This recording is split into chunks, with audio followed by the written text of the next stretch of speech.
Okay, here we are, ladies and gentlemen, with this will be the Thanksgiving edition of the Midweek Howl, the non-paranormal part of the From the Shadows podcast.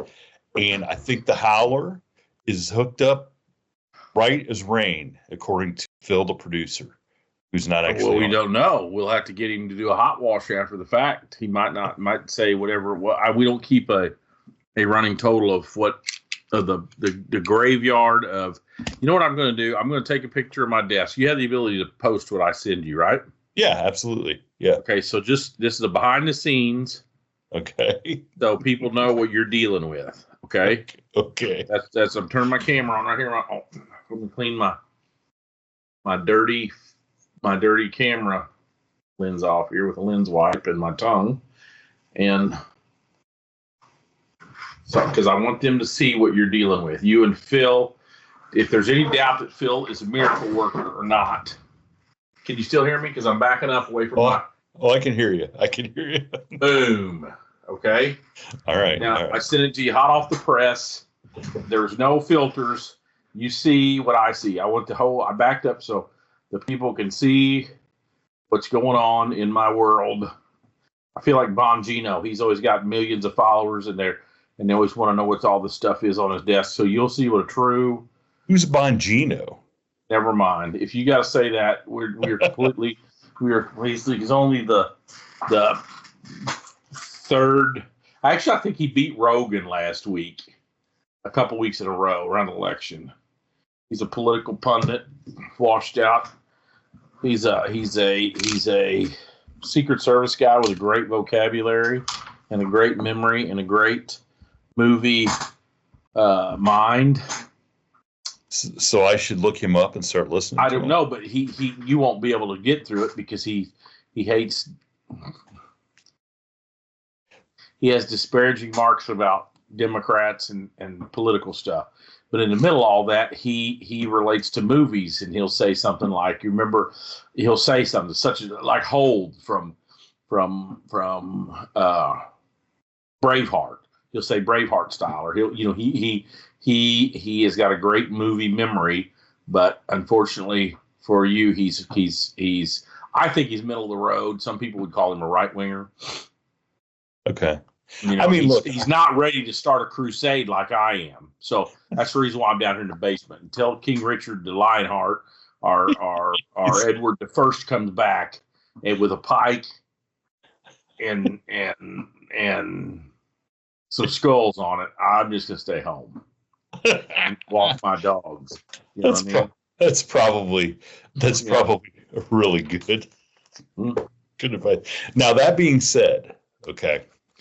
We did get, so whatever happened last week, we must have just hit all the cylinders just right, because we got a lot of positive feedback. People really liked the episode.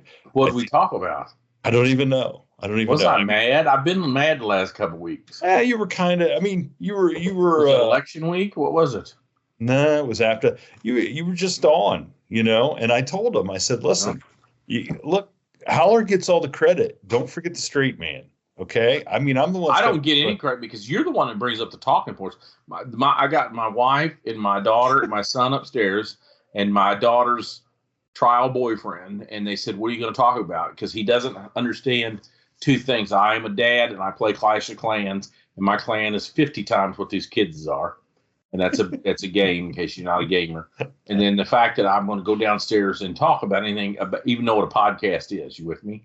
Yeah. So they said, "What are you going to talk about tonight?" And I said, I'm going to talk about Petey, the Little Rascals dog.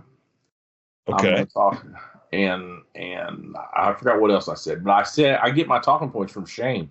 I said he'll have a whole litany of stuff to talk about, and. You bring the talk posture into the thing, into the show, because I go on tangents in my office in daytime or like on the phone with you. I mean, how many times have we had a conversation? You said, "Dude, I wish I was just recording it." My buddy Ed does that too. I'm talking to him. He's like, "God, why don't you just? I wish they could just hear us talk." And I said, "Well, Well, essentially, they do. You they can't are just get lightning here. in a bottle. You can't get lightning in a bottle. It just happens, right? Well, essentially, people are just listening to us talk. Yeah, but we have good conversations offline, right? Well, yes, those do need to be recorded for the Patreon page. But you glossed over something. So, how is the trial boyfriend? I mean, as a person, as a human being, as a what? Is he a good kid? What's his shortcomings? He's a great athlete. He looks like, other than the fact he looks like Spicoli, he doesn't have one. Dude, they didn't even know who that was. I didn't call it to him. I said it to my wife, and we eased it into after he left a couple weeks ago, and they had never heard of it, and I tell you what I did. My son's got this Camaro, so I brought up You got an awesome set of tools. Yes, he can fix it. So I let my son watch just that little bit. You know what I mean? Well, okay. That brings up television repairman. It's a television repairman, dude. But okay, so the movie Fast Times at Ridgemont High, for those who and look, we don't even have to say that. Our fans, don't even tell them. Yeah, you know what I mean? Don't even tell them. It gives them something to learn. If we talk about something and you don't know, that's your homework and research of the week. You research it and get back to Shane through his. I would tell you what mine is. I don't have really a Facebook. I got my dead brother's Facebook. It freaks my family out that I'm on it. So don't send anything to that. Send it to either me on X or to Shane. But so Fast Times at Ridgemont High, is that a movie that we would show our kids in this day and age? There's some adult content on that. Mm-hmm. But I call it a real. I mean, they're upstairs. You know what they've been watching last week when they were here, and they're gonna watch. Start like season 2. What's that? They were Love on the Spectrum. You know what that is? No. It's a reality show about autistic. Is it Down syndrome or is it autistic? I said no. I don't know. They said it's. They said it's autistic. I don't. The spectrum would. Yeah, the spectrum. Right. I tried to joke in my 80s fashion that. I mean, where do they find each? I mean, first of all, I said, where did they go to get enough people to film out of town where you had enough retards? I said, they get filming at 3 Mile Island or Love Canal, and they'd never heard of either of them. You know what I mean? Where are you going to find that many people? Well, there's a difference between the word you used, which I told them, I said, where did they find that many people with that are opposite of advanced? Well, and they were like, huh? And but autism. I said it today at work. Hold on a second. Let's go back to the word. Okay. The word retarded is not a bad word. It's the opposite of advanced. That's all it means. Yeah. It's just it was used as a slur, and therefore for people that are less. Yeah. They have less of a vocabulary and don't understand how to talk to which people. Is all of America now, which is everybody that's less than 30 years old. I mean, we should have a T-shirt that says, I can't read or write cursive. And then what that would do for old people, we would know. We'd feel. You could just avoid them. You could just avoid them. But I don't. Obviously do not have the skill sets necessary to navigate our world. But I'm not super schooled on autism, but I don't think autism and mentally handicapped or mentally challenged are even remotely the same. I think autistic people means vaccinated, right? No, it does not mean vaccinated. No, it does not mean vaccinated. Anyway, it's not the same. I think autistic people have. Some of them are super. I think it's very Rain Man. They just have Rain certain Man. social tics or something. Like me. Well, there you go. There you go. There you go. There you go. So this guy looks like Spicoli. Uh-huh. Is he? But he's not Spicoli. Please, right? He's not. No, he's not a stoner or anything like that. He's a hell of an athlete. I mean, he scored some serious. He probably the touchdown leader in the high school, if not, probably made the second one. Mm-hmm. Really? All right. All right. So is he yes, sir? Is he on his best behavior? No, he fucking don't even open his mouth. He's so scared. His dad's a hard ass. His dad's a hard ass like your dad. Oh gosh. Yeah. So this poor kid don't say shit if he had a mouth full. Yeah, he don't say nothing, which is fine, right? Yeah. Fear is fine in this. I sat with so my cousin's daughter is a junior at one of the local high schools. She's a really good basketball player. So Christy and I went to her game Saturday night. And so my cousin she is sitting on the front row. I'm sitting beside her, and here comes this boyfriend of my cousin's daughter's boyfriend. And he had been sitting there beside her mom. And so he had no choice but to sit between me and her. And right. He's scared to death of me. He knows of me, and he's scared of her uncles, my other cousins, are tough, are big dudes. They don't put up with any crap. So this kid was really, really like just sitting there as quiet as could be. And I almost got to the point my cousin's kid started off kind of cold in the game. She's a pretty good 3-point shooter.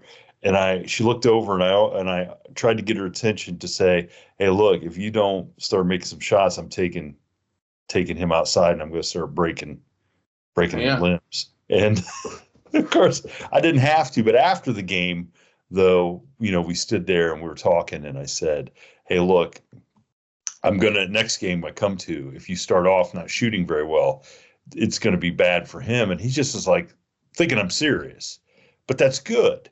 As long as he thinks I'm serious, then I told her, I said, look, we can't let a guy think that his legs are more important than your feelings. Oh, I thought it was a basketball game. It was.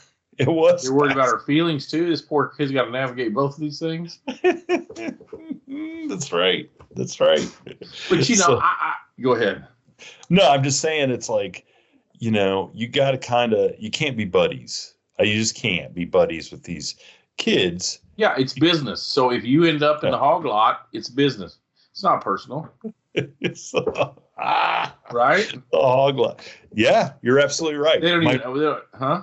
My one friend, he used to own a bread route, and his famous line was, "You just let me know, and I'll have the bread truck there." And that was That's where the people were going to end up, is in the bread truck. The bread. But anyway, on a better note, we had a couple cool. How's that not a good note? What do you mean a better note? Yeah, you're right. Purging the youth of America. Yeah. One smart you just bring them up. They've got to. The problem is these kids can't step up anymore. No, they probably don't know. I mean, I don't say they can't. They do not get we had opportunity every weekend to die, right? Yeah. Not just get hurt or embarrassed, but to die, right? Mm-hmm. I was trying to tell my son about there's a party venue down here called Stage Left. And when it very first started, he says they did build a stage. I said, well, they actually had a gooseneck at first. He goes, what do you mean? I said, they pulled this big gooseneck out in the field. Ed will know exactly where I was. Yeah, Ed will know. That was the stage. Yeah, they had. And then as they got bigger, then they got an 18-wheeler gooseneck, right? Or a big 18-wheeler, flatbed trailer, and they had. Is that where the name came? Is that where the name came from? Stage Left, because when you were coming from Westphalia, it was on the left-hand side. Oh, I thought because when it was over, the stage just left. Nope, and it was crossed. There was a highway department gravel. A pile on the. You remember back when they used to make gravel piles along the old blacktops where you're from? Yeah, yes. There was an old MoDOT gravel pile on the other side, because if shit got out of hand, that's where all the cops would wait for you. And when I say people, there'd be a couple thousand people, but at that time it was always hair cover bands, right? So everybody was wanting to be Rat or Warrant, Poison or Poison, or glam Poison. bands. Glam bands without the makeup, because these guys would do the hair, but they wouldn't do makeup. And those guys, even on stage, they had to keep their shit about them, or they'd fall off the stage. Now they had it ringed with straw bales and stuff. And well, that doesn't feel any better if you fall and you 10 had, feet well, onto I mean, at a least straw you man. know. But just to get in and out sometimes, because the way the parking lot was, the way the gravel going down there, people would park on both sides of the road. So it was a chore. They knew you were too drunk to drive when you pulled out, depending on how many cars you hit, trying to get out of the driveway. What was the acceptable amount? Well, it depends. There was a guy I went to school with. I can just say his name, Philip, because he's dead. God rest his soul now. And he had a big old 79 Bronco with 40-inch super swampers on 12-inch weld wheels. So they were real wide, like 44 by 16s. And he black marked probably 12 or 15 cars on his way out one night. Now, back in those days, anybody stop him, get in his face, or did they? No, because he beat the shit out of him. Are you kidding me? And there was no opportunity for. See, there you go. It was a fight. That's what I'm saying. It was a fight. You know, if he hit the wrong car, maybe it would have. But you know. But there was the opportunity for somebody's life to be put on the line if they decide to get out and fight Philip. And the other thing is they couldn't just get on Instagram and say, "Look at this guy," and do a TikTok video. And people, when you suffered a loss back in them days, sometimes you were scared to tell anybody out of embarrassment, right? Yeah. Oh yeah. You know what I mean? If you were punked out or something. And the other part of it is we didn't have helicopter parents trying to right every wrong. No, like, heavens if no. my vehicle would have been hit, my mom would have said you shouldn't have been down there. Oh, 100%. Does that make sense? So it was going to be like I would find a there's no sympathy at home. Right. No. Yeah, it was always, well, you shouldn't have been there then, or you shouldn't have said that, or you shouldn't have done that. Like you should have known better. It wasn't like, hey, that wasn't very nice. If that, it's like, well, then look, don't go there anymore. What can I tell you? but we did. We had a couple good notes. Amy from Michigan, said she said she freaking loved the Howler. Well, there you go. Made her day. What part of Michigan? I don't know what part of Michigan. I don't know. That says a lot, Because she's in the Upper Peninsula. I mean, if she's in Mackinac, it probably doesn't take much with wintertime coming to you know what I mean? Yeah, but if you're down in Motown, you got a lot of options for entertainment. But I think she's actually going to come on the paranormal part of the show. She's got some stories. I'm trying to talk her into sharing. She seems a little reluctant, but I think. Blame her? Well, I wouldn't want to spend an hour with me if you didn't have to.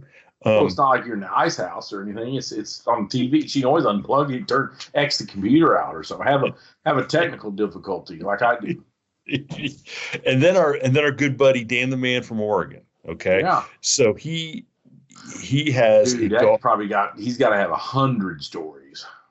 Oh, I think he does. He sent me some pretty good messages. He's got 100 stories, but he's got his daughter Sophie. Okay. And we're going to just wish her happy birthday right now, because who knows what could happen. We could go off the rails and not be on the air. I was thinking it could happen in Oregon, man. I've been reading about some of I hope they're not in Portland. I mean, there'd be it's like zombie land there. Well, his daughter Sophie. So speaking of people, girls and leading, making sure they're not being led astray by the young men of this generation. His daughter Sophie is going to turn 11 on December 16th. So she's a 5th grader going to be a 6th grader next year. That's when the crap hits the fan. Yeah. Once you get those middle schoolers and those weird boys. Yeah. So Sophie, happy early birthday. And, listen to what your dad says, man. He knows what he's talking about. At least he seems to know what he's talking about when he sends me. He might be totally crazy, but you know what? He still loves you. He's your dad. So Sophie, be careful out there in Oregon. So you know what I'm saying. But a sad thing did happen this weekend. Did you see who passed away? Don't tell me. Go ahead and tell me. I can see his face, but I can't. Chuck Woolery. Yeah, I seen that.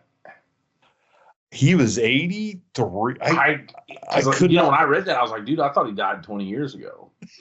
Well, maybe his career did. But he was the original Wheel of Fortune guy before Pat Sajak. I didn't know that. I thought he played in some Westerns.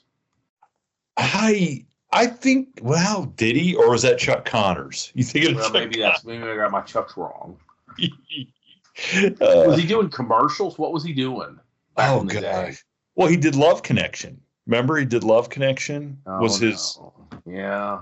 That poor guy. I wish we could have had him on this week before he passed and talk about Love on a Spectrum. I mean, how would a dude from 84 years old process some of that stuff? I mean, holy cow. He would not.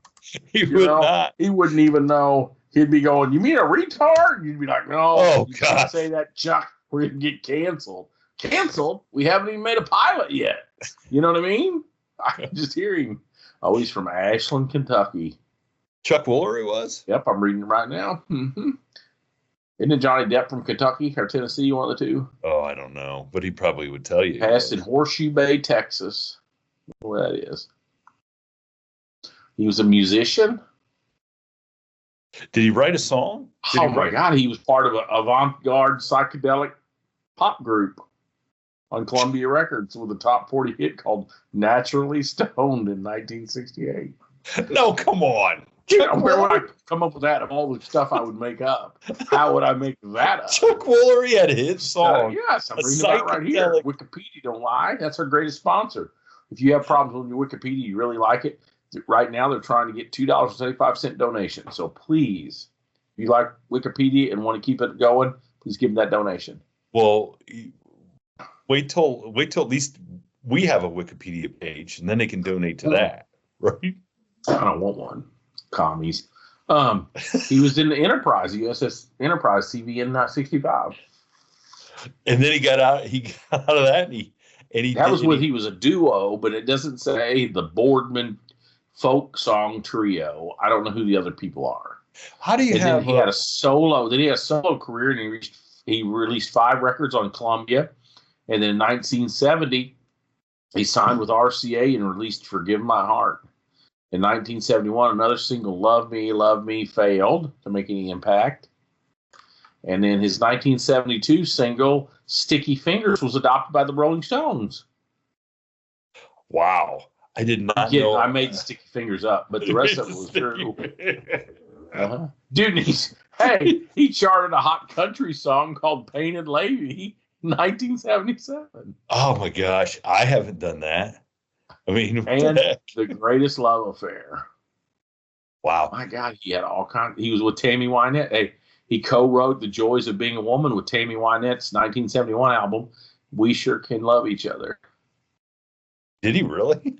I'm reading it right here. Mm-hmm. Wow. Hey, I encourage everybody to go check out Chuck Woolery. He's kind of a Renaissance man then. I guess he could just do it all back then. He was kind of trying to figure out his niche. Holy smokes.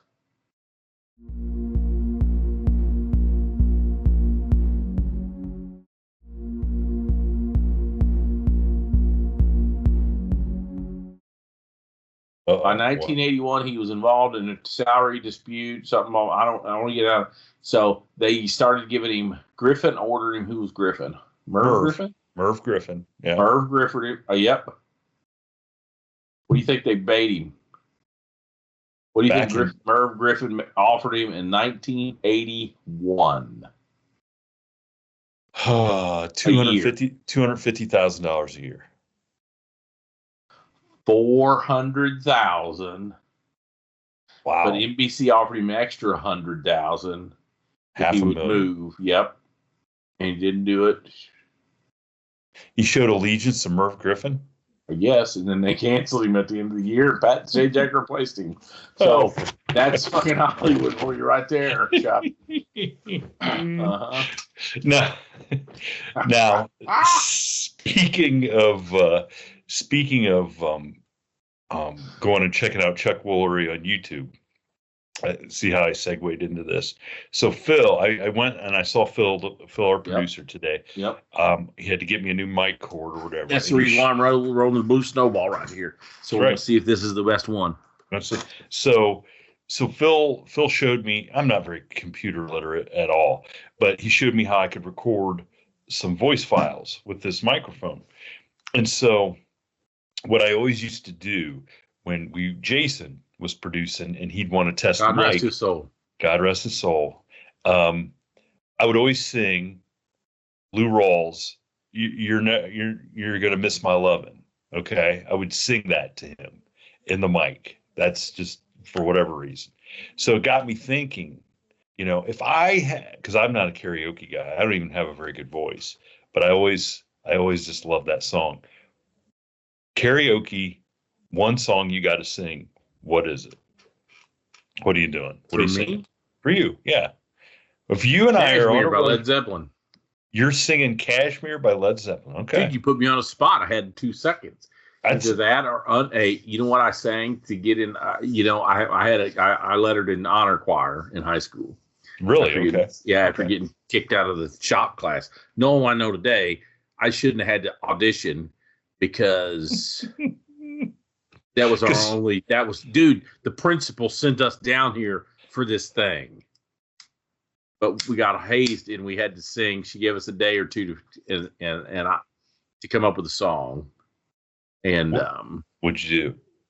Unwound by George Strait. Man, this is the 80s, Jack. Come on. Unwound by George Strait. Yeah. So if we're on a road trip and we see a karaoke night somewhere, we're pulling in, you're going to do Unwound by George Strait. I'm going to do You're Gonna Miss My Lovin' by Lou Rawls. How about that? Now, you say so. Yeah, I think we should. I want to hear from our listeners. What's the one song they're going to do at karaoke night? If we have a From the Shadows, Ozark Howler, Jamboree in the Hills, and after the episode, we're going to have karaoke. I want to know what people are singing. I want to know Ed, because I know Ed's making the trip. I want to know what Mike in Manitoba. I want to know what Mary Westfall's coming to. I don't know what all are. We need to have it in Vegas. Have it spring break. That's where it needs to be. I think Ed won't be able to make it because he'll have a big production sale. But big production. Well, what I did then was, because then I wanted to hear what Lou Rawls really sounded like singing the song, because it's just a good song. I came across like on YouTube him doing it at one of those one of those shows, the music shows, like at the Hop or American Bandstand or something like that, and he had to stand there lip sync this song, and it was so bad because that's what they did on those shows. They just I didn't get to. No, those guys just stood there. Are you serious? And they canceled Milli Vanilli for that? Yes, it was terrible. So he's standing there lip syncing to a track. Well, then it brought up another guy who I loved. Do you remember George Benson? No. Oh gosh, he had the song "Give Me the Night." You're gonna have to look it up on YouTube. It is one of the greatest videos ever. He's a bass player. It was like that, doon doon doon. Give you the night. Mm-hmm. Oh yeah, that was from the 80s. I know what that is. Yeah, that song. Mm-hmm. It's an R&B song. Oh yeah. He's playing his bass on a pair of roller skates, skating through. It looks like Venice Beach, in like a suit jacket with an unbuttoned shirt and white, and just all these people skating behind. Or they could make some videos back then, couldn't they? It was fantastic. It was fantastic. But I get down. You can't even describe that to people, about MTV, can you? I watched a documentary on Dusty Hill and ZZ Top a while back. I don't know, you know what I mean? Everybody's seen it by now, I'm sure. And Dusty talks about who was this bass player from Nashville that just passed away 2 years ago. Oh, geez. The bass player from Nashville who just passed away. The bass player for ZZ Top, who was on it besides Dusty Hill and Frank Beard, who was the other guy? Oh, goodness gracious. Now you're putting me on the spot. Who was the other guy? Come on, look. Where's Wikipedia? Well, in what he was saying is, well, anyway, he called Dusty and said, "Hey, you need to put your TV." Maybe they were in the same hotel, and they called down to one room to the other room and said, "Hey, you need to watch this TV show here. They got like music videos." And he's like, "What do you mean music videos?" And he said, "You got." So they turned to whatever station it was, and then after like 2 or 3 hours, Frank said, "Dude, I'm going to go to bed. How long does this go on?" He said, "I don't know, man. Maybe it goes. You know what I mean? They just go on all night, all week, all." Because they just thought it was like an hour's worth of songs or whatever, and well, Dusty Hill's the one that's dead, so it's Billy Gibbons and Frank Beard are the ones that are alive. Oh, okay, there you go. Yes, Yeah, you're right. You're right. That's my. So they did. So that was their first time seeing MTV.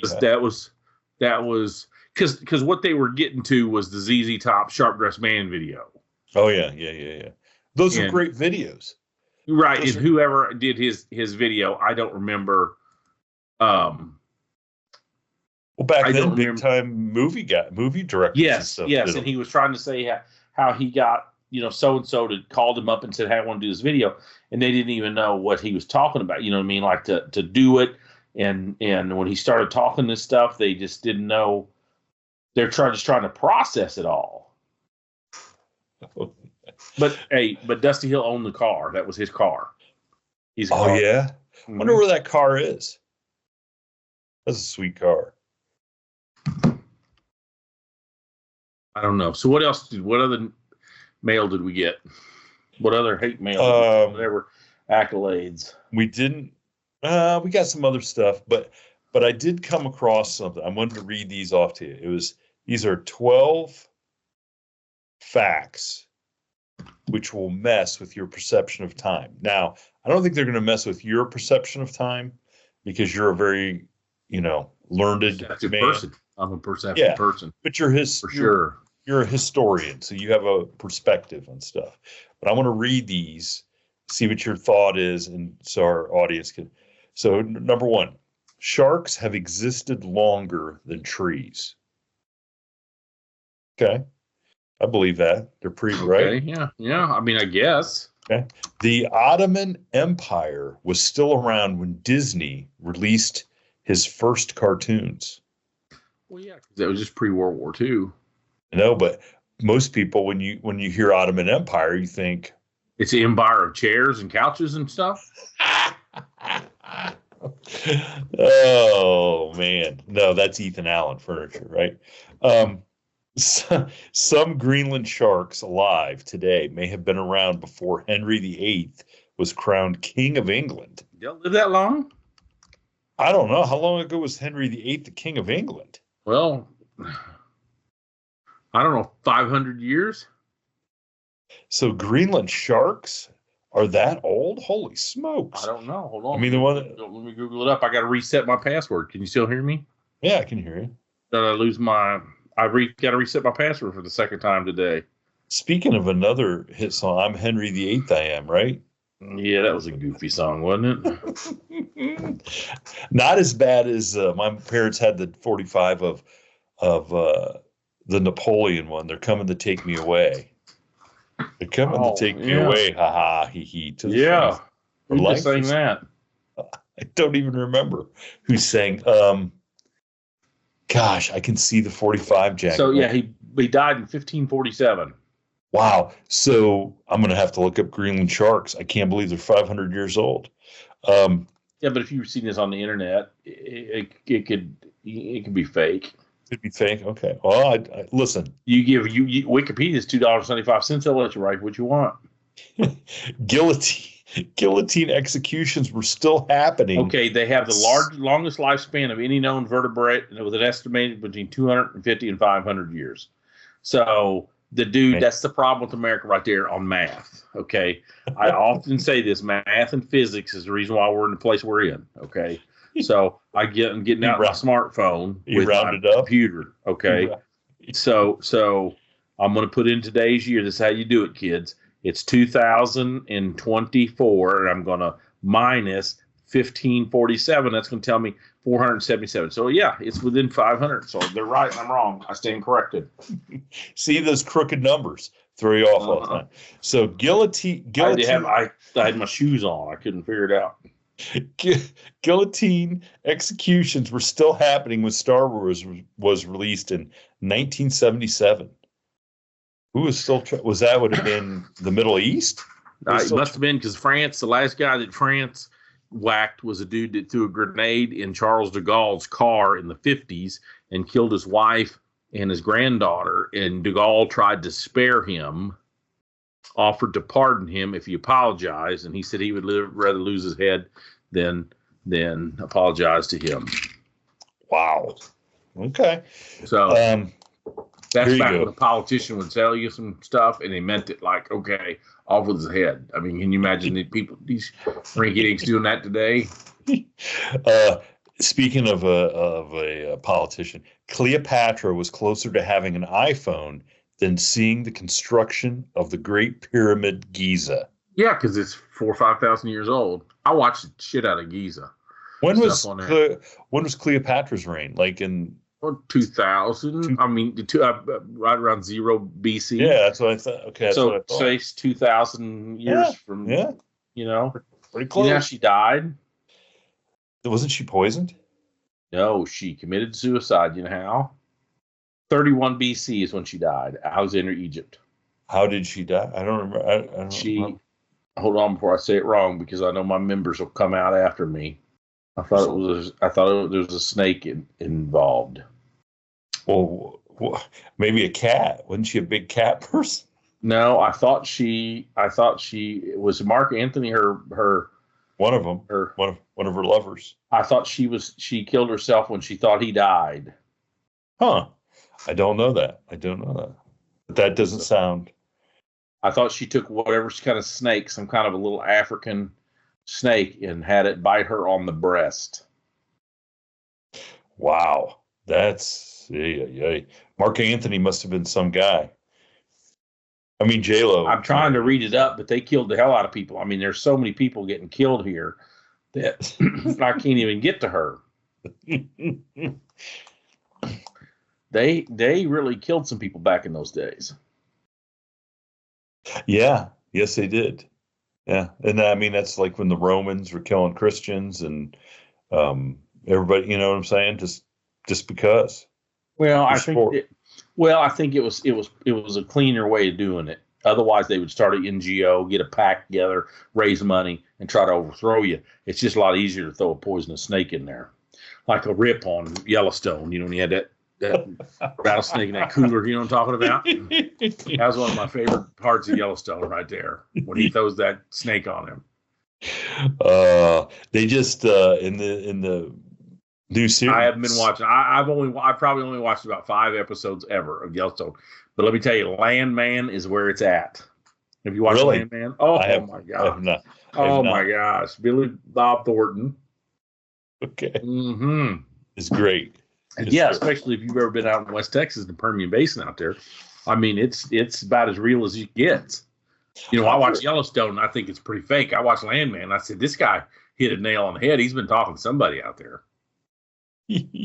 Well, one of our movie producers is a oil guy, and he's got some good stories too. So here we go. Harriet the tortoise, who died in 2006, had seen Charles Darwin in person. Now, because he probably took him off that island. Didn't you see where Darwin and the beagle took half the damn world's population of whatever turtles there were? What are they? Galapagos? Yeah. Yeah. Well, the turtle here is in this photograph with Steve Irwin, the alligator guy, and he's reincarnated as a senator from Kentucky. Oh God. Okay. Today's oldest living tree, a bristlecone pine, was already 1,000 years old when the last woolly mammoth died. Wow. Oh, come on. Where's that tree at? Look, I'm just telling you, today's oldest living tree, a bristlecone pine, was already 1,000 years old when the last woolly mammoth died. Because the woolly mammoth died when? They're like 10,000 years ago or something, aren't they? No, I went to prom with one about 30 years ago. Okay, so the next one is The Duke of Wellington, who defeated Napoleon at Waterloo in 1815, lived long enough to be photographed. Huh. I didn't think they started taking photographs until like the Civil War, right? 1850s, 1840s. Okay. Well, but maybe. The Waterloo was when? 1808? 1815. There you go. See, so he might have been 80, 90. So here's one that surprised me. The last battle involving samurai was 1877.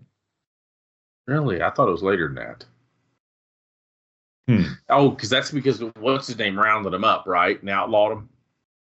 That sounds right, but I don't know what the time period was.